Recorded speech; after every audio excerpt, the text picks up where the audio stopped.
All right. Hi, everyone, and welcome to the Branded Blogger Podcast. I'm your host, Kaylin Coy, and today we are speaking with Stephanie Daigneault. So, Stephanie left her long, successful corporate career in September of 2012 to spend more time with her family and start the blog. And I love the name, From Conference Calls to Meatballs. That is the best name I've heard in a long time for a blog, Stephanie. Thank you, Kaylin. I really appreciate that. So we're going to have to ask you how you came up with that name in just a second. But go ahead and just kind of describe your blog and your blogging philosophy for us. Well, my blog was sort of created out of that corporate career. I dreamed about it for a really long time. And so my blog concept is all about food, family, and local adventures. I'm from Arizona. I love Arizona, so I talk about it a lot. And I want that to be like through the lens of someone who has a new appreciation for it after being under that corporate grind for so long. Because I think I'm looking at it all through new eyes now. I have a better appreciation for everything Gotcha. now that I'm gone. And then sort of my philosophy is really just to be true to who I am. So I love music, I love food, I love my kids, and I hope that all shines through whenever I write a story. Do you consider yourself a mommy blogger? I mean, is that part of your personality? Somewhat. I mean, I hear that term a lot, but I'm not really sure how one defines it because so many of what I see called mommy blogs are bigger than that. It's more than parenting. It's, like you said, about life, about the journey that you take in general. So I would consider myself more of a mommy mistake blogger because I enjoy talking about my mistakes more than I do my successes. I think I learn more from my mistakes. That it's more fun for me personally to read about mistakes, and I think it'd be more fun for, my readers to read about my mistakes. Then you get that connection of, okay, I'm not the only one. I definitely agree with that. I think that's way more relatable than, the sort of advice angle where you pretend like you know everything, because especially in parenting, nobody knows everything. So tell us about your journey to becoming a blogger. How did this happen?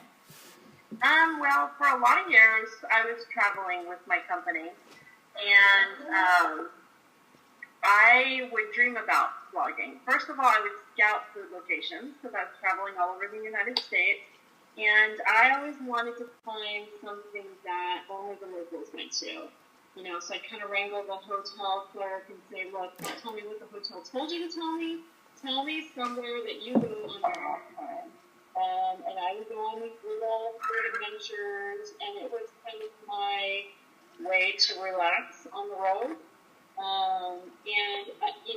I kept thinking about, especially when I'm trapped in the airport, okay, how would I write about this place, or what would I say, or could I put together a blog around it? I really started to obsess about it. And then when I left, I thought, okay, maybe someday down the road. Well, within 2 days of leaving my position, I started the blog.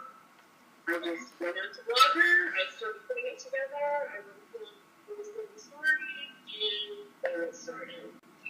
I think maybe 2-3 months in, another blogger got in contact with me and asked me to go to the Blended conference. And that was the first conference I had attended, and the first time I really thought, oh my gosh, I'm really a blogger. I'm doing this. And there's other people that do this, and this is a real thing. And so that's kind of where it took off. That's when I started taking it seriously. That's when I knew it was something that I really wanted to do, and that there were other people out there doing it that I could connect with. That's awesome. And I also want to give a shout out to Blended, because I think that if you're in the Arizona area, it's definitely a great conference to go to. And I found it to be so friendly. Everyone was just so open. They talked about their experiences, and, nobody was like guarding these secrets of success. It was all very just, on your level. Yes. Very different from the corporate world. I think I met up with some people I used to work with right after the conference, and that's probably what I talked about the most, is I couldn't believe how friendly inviting and open everybody was, and that they were willing to talk about what was successful. And that's just something I hadn't experienced ever, I think. I mean, maybe back in college, we were trying to help each other out, and we were all trying to, graduate and get this goal, but definitely never in my corporate experience did I enjoy any of that. Yeah, one other thing that I love about what you pointed out about starting your blog too is that it was about a want to and a love for writing and sharing those experiences. Because I have had so many conversations with people who ask me, how do I start a blog? What should I blog about? And I'm like, if you don't know what you should blog about, probably not passionate enough to write about it on a daily basis. Yes, for sure. Even something you love, you hit a wall from time to time, but I think it's that love and that passion that gets you over that wall. Right, exactly. And some of us just like to hear ourselves, talk and write. So for sure. So talk to me about some of the most noteworthy experiences you've had since you've become a blogger. The first one is probably something you just mentioned, in that meeting other people. I really had no idea that blogging was such a community, and that's the most rewarding thing that I've gotten out of this experience. Something that was exciting for me, and I kind of nerded out on it a little bit, was I got invited to judge the My Manners Salsa Challenge. Ooh. And I've done that 2 years in a row now. I know, it's exciting. And I love the organization just because they raise money for the Hemophilia Association, and they send kids to camp, and they raise money for their families. But also just, I get to go, their judges, network, things like that. It's just a really good time. It's something that's local, but it's something that I really love. So hopefully they invite me back every year. Now that I've done it for 2 years in a row, I feel like I'm in. And then just recently, I was asked to be an ambassador for a Twitter chat on Monday nights called Foodie Chat, #FoodieChat. And that was exciting for me because it's like a group of my peers who love food. Not all bloggers. There's a couple of bloggers. There's some chefs, people in the food industry, and just your average person on the street who loves food and loves talking about it. And I was really honored to be asked to be an ambassador for that. That's awesome. Yeah. Hopefully there'll be much more, but those are my two highlights. Well, that's fantastic. So has your blog offered you monetary opportunities? Yeah. Mm-hmm. I started working with Massive Sway, and I've done a few shopper communities with them. I get a couple of pennies a month through AdSense. There you go. Google. And I'm never going to turn down a penny. So right. I work with US Family Guide. I've done a couple of their promotions. Shopper communities are through through Social Fabric. And campaigns are through Massive Sway.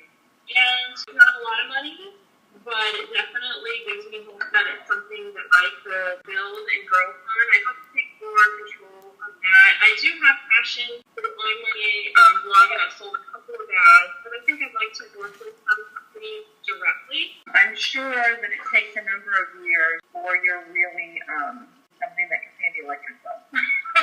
Definitely. Well, and I think, my theory, and this is only a theory at this point, but having been a blogger in 2007 and then being a blogger now, the big difference is those ambassadorships. I think that is the future for bloggers to make money, is about long-term relationships. Right. So I think I don't think that it's really fleshed out at this point, but I think in the future that's going to be where it really comes from. Aside from those massive blogs who make the money off of CPM ads, right. I think that brand partnerships and doing that on a long-term basis is going to be where people really get the most of their money. Right. And the ambassadorships are fun because you're kind of married to this thing. It's something you have to believe in, you have to love. And then, that gets you excited about promoting it. This year, actually, I was also selected to be an ambassador for the Morning Conference. Oh. So that's exciting because I've been so passionate about it, and I love it. And I love talking about it. If I meet someone on the street and ask me about blogging, that's probably one of the first things that I would recommend is they come to the conference and see if it's for them. If it's, they have it in them to do this on a regular basis. And those ambassadorships, you're right, that would be a way to take the best of what you are in the blogger and bring it to the brand. Absolutely. And that actually kind of leads well into my next question. So what advice would you have both for current bloggers and then for non-bloggers who are kind of looking to get into it? You know, I have a lot of non-bloggers, I'm sure you do too, come to me and ask me, what do I do to get started? And I recommend, first read. Look for books about blogging, join groups about blogging, Facebook groups about blogging, watch what they write about, what bloggers look like. So they talk about their challenges, they talk about their successes, talk about their day-to-day, and I'm a huge fan of blogs. Food blog, for example, it's not like a cookbook. You don't crack open the book and there's the ingredients and there's nothing else. There's a story that you love that goes around it. And that's what I love about it, that engagement. That engagement is what will keep people for the long term. So get out there, learn about what other bloggers do, and then that will make you better.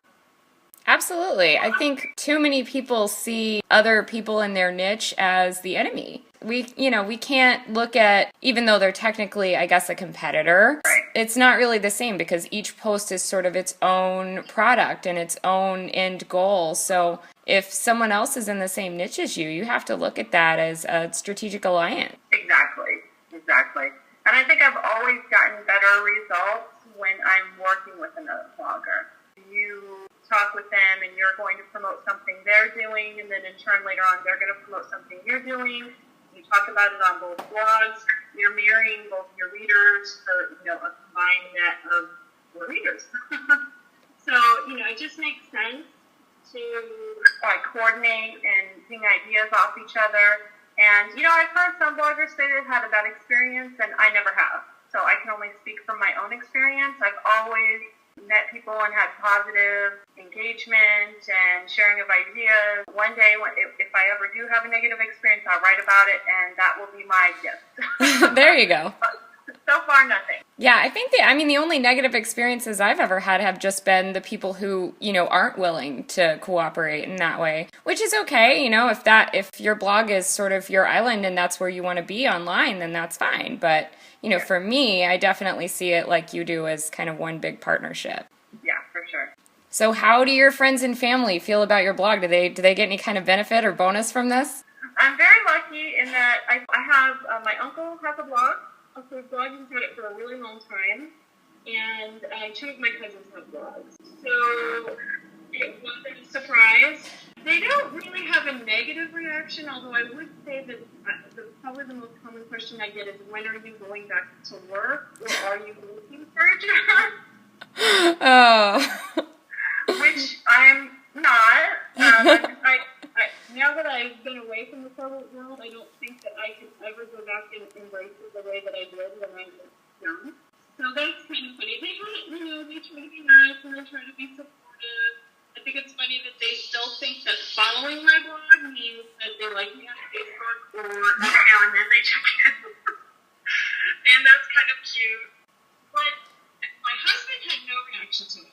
No positive, negative, just, okay. And then I took him with me to an event at the end of last year, and there was a lot of great food, and they had raffle prizes, and we won some prizes, and from then on, I'm a celebrity in the house. When I hear him talking about it with his friends, it's like, this is a big deal. You go to this place, and they roll out great carpet, and they give you food, and I'm like, yep, that's what it's all about.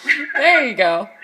So, everyone has a little different perception of it. My kids, they've been able to go to a few events with me. Went to Whole Foods Market. My son thought he was famous. And he walks in, he's like, man, I can know this. This is okay. I can do this. And everyone's really good with them. So awesome. Are you like the drowning in freebies variety of blogger, or do you kind of shy away from that? I shy away from that a little bit. I don't do a lot of reviews. I do a couple here and there. Right now I'm doing a coffee review, and I love coffee. I'm passionate about coffee. That's something that I kind of enjoy doing, but I don't really sign up for a whole lot. I don't even really sign up for a lot of fish opportunities, just because I really want to believe in the product. I want it to be something that I actually use or would use. given the opportunity. There's a lot of people who do everything and that's great. Whatever works for you. Yeah, I mean, I think it's different for everybody. I definitely think from a branding perspective and building readers' trust, selecting that stuff in a way that really works for you and your blog is the best thing to do. But it's also very time consuming. There's so much out there. And there's a lot of pressure. I think I told you about this before, that one time someone sent me a cream and my face broke out.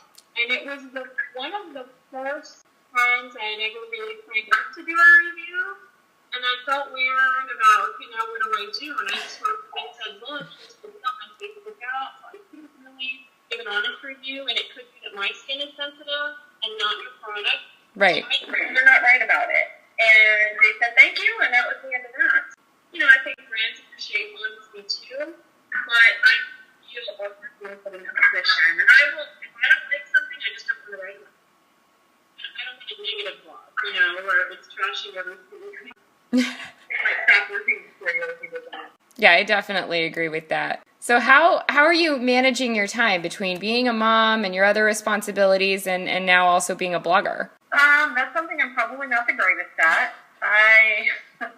My biggest problem is, like I said before, I love reading blogs.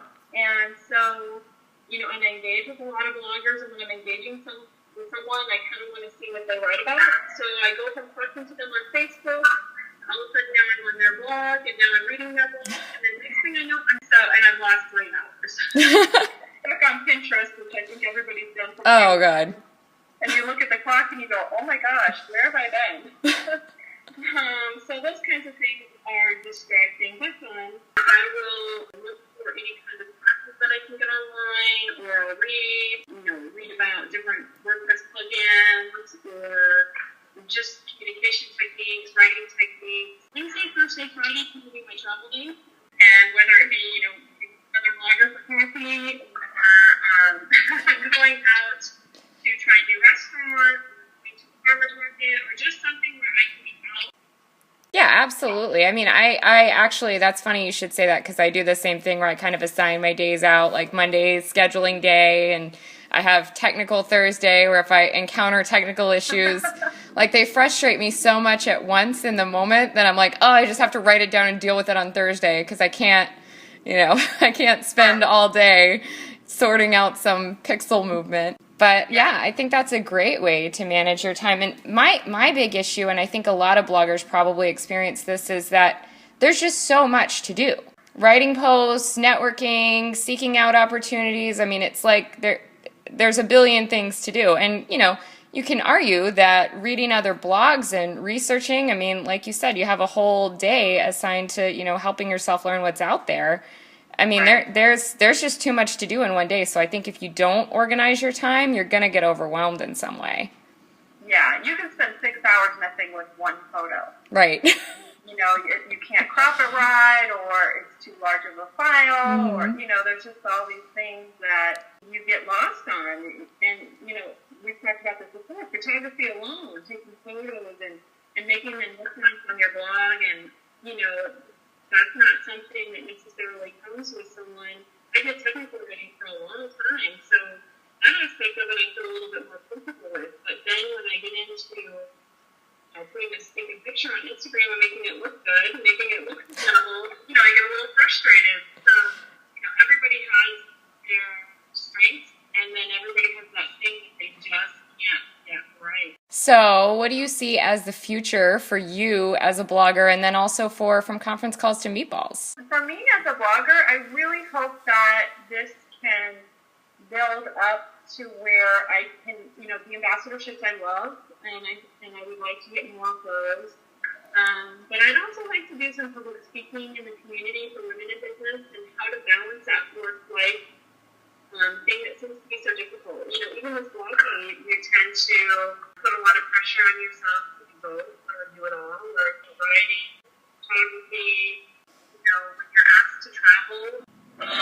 And then from Conference to me, I really want to get more involved in more, and kind of find out how this can snowball into something that, I'm comfortable doing it every day and not making any sacrifices for my family. So. Well, that's awesome. Well, thank you so much for talking to us today. And Steph, really quickly, can you just say for everybody your URL so that we know where to find you? Yes, I am at from conference calls to meatballs.com. Awesome name. Did you tell us where that came from? I didn't. So before I left my job, I was sitting around and I was thinking of all these names and just silly. I don't even remember the names that I had from them. And so I typed in, I was IMing some people around the office in Freebies that knew I was leaving, and I said, how come from conference calls to Meatballs? And they all laughed and sent me a bunch of LOLs, and, I just thinking about it, and I really couldn't think of anything else that really described what I was leaving and what I was going to better than that. I think that's perfect. I mean, having been in that corporate world and then, going to being the stay-at-home mom, I totally understand. And I think that is just the most awesome and succinct way to say that. Having a conference call was my most dreaded thing at work. And I would come in to 2, 3, 4 guys up to each other, and I'd just be like, no, it's going to be the worst day ever. But we're kind of having a conference call right now, so. Exactly. And I've gone right back to it. Right. The conference calls I enjoy. Thank you so much for joining us. Again, everybody, this is Stephanie Daigneault from Conference Calls to Meatballs, and you can find her on Twitter at username at cc2mb. And, of course, you can tweet with us at Kailin Coy, CAILINKOY, so hard to spell. And, of course, you can find this podcast at brandedblogger.com. Subscribe, rate, all that good stuff. Thank you. Thank you. Have a good day. You too. Bye.